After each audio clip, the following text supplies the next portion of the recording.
মৃত্যুর পরে সকলের সঙ্গে দেখা সাক্ষাৎ হলেও ভাই বোনদের সাথে দেখা সাক্ষাৎ হবে না, বিষয়টা কতটুকু সত্য? এটা আসলে বিষয়টা মোটেও এইভাবে না যেভাবে আমরা দেখেছি। আমার ছেলেও এই বিষয়টা প্রশ্ন করেছে যে আব্বা, আমি কি আমার ছোট বোনটার সাথে আর দেখা হবে না যদি আমি দুনিয়া থেকে চলে যাই? তো এটা প্রত্যেকটা মানুষেরই হৃদয়ে লাগার মতো একটা বিষয়, আসলে দেখা হবে কিনা। এটি খুব বেশি ভাইরাল হওয়াতে এই বিষয়টা নিয়ে কথা বলা আমি দায়িত্ব বলে মনে করছি। আপনারা নিশ্চয়ই যারা দেখেছেন এই বিষয়টি, এটা একটা ভিডিওর মাধ্যমে ছড়িয়ে পড়েছে এবং অনেকেই সেই ভিডিওর সাউন্ডগুলো শুধু ধারণ করে লিপসিং এর মধ্য দিয়ে এটা আরো বেশি ছড়িয়ে দিয়েছে। মৃত্যুর পরে যদি আপনি মুমিন ইমানদার হন, তাহলে অবশ্যই আপনি আপনার ভাই আপনার বোন সবার সঙ্গে আপনি দেখা করতে পারবেন। প্রমাণ হচ্ছে কোরআনুল কারীমের সূরা তুর।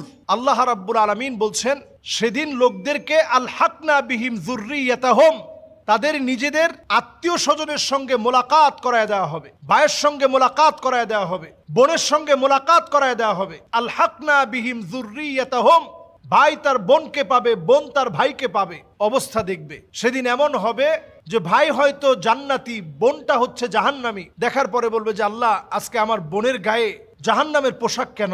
আল্লাহ রাব্বুল আলামিন সেদিন যদি মাফ করে দেন, এটা আল্লাহ রাব্বুল আলামিনের ইচ্ছা। আর যদি মাফ না করেন, তাহলে ওই দেখাটাই শেষ। এরপরে যদি আল্লাহ তাআলা দেখান তাহলে ভিন্ন বিষয়। তাহলে বোঝা যায় যে মৃত্যুর পরে ভাই তার বোনকে দেখতে পাবে, বোন তার ভাইকে দেখতে পাবে ইমানদার হলে দেখা সাক্ষাৎটা খুব স্বাভাবিক থাকবে।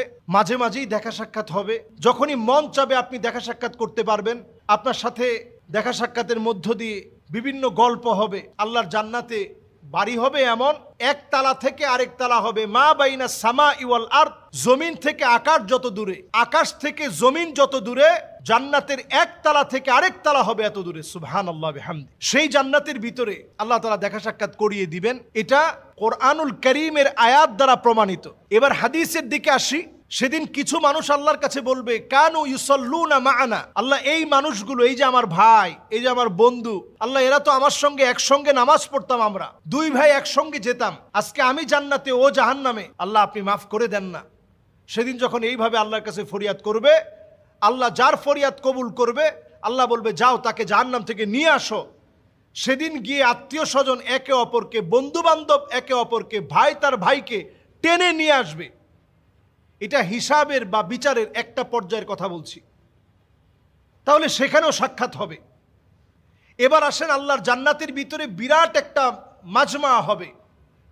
সেখানে আল্লাহ রাব্বুল আলামিন বলবেন, আল্লাহ তাআলা সেদিন ডাক দিয়ে বলবেন, ওয়ামতাজুল ইয়াউমা আইয়ুহাল মুজরিমুন, অপরাধীরা আজকে পৃথক হয়ে যাও, তোমাদের সঙ্গে আজকে আর কোনো লেনদেন নাই। সরাসরি এখন কথা হবে জান্নাতীদের সঙ্গে। সেদিনও একটা মিলন মেলা ঘটাবেন। সুতরাং আমাদের ভাই বোন আত্মীয় স্বজন প্রত্যেককে দেখার একটা সুযোগ থাকছে। এরপর নবীজি সাল্লাল্লাহু আলাইহি সাল্লামের আরেকটি প্রসিদ্ধ হাদিস, সেই প্রসিদ্ধ হাদিসের বক্তব্য অনুযায়ী বোঝা যায়, নবীজি কবর জিয়ারত করতে গেলে নবীজি বলতেন, আসসালামু আলাইকুম দারা কওমিন মুমিনিন আতাকুম মা তুআদুন গাদাম মুআজ্জালুন ওয়া ইন্না ইনশাআল্লাহু বিকুম লাহিকুন। নবীজি বলতেন, ইনশাআল্লাহু বিকুম লাহিকুন, অচিরেই তোমাদের সঙ্গে আমি মিলিত হব।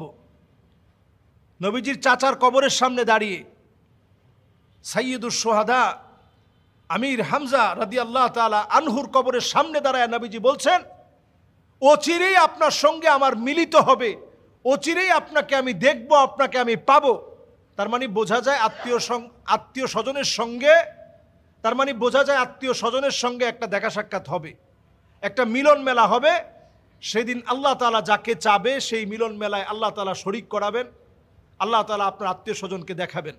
আল্লাহ আমাদেরকে বোঝার তৌফিক দান করুক, পড়েন আমিন।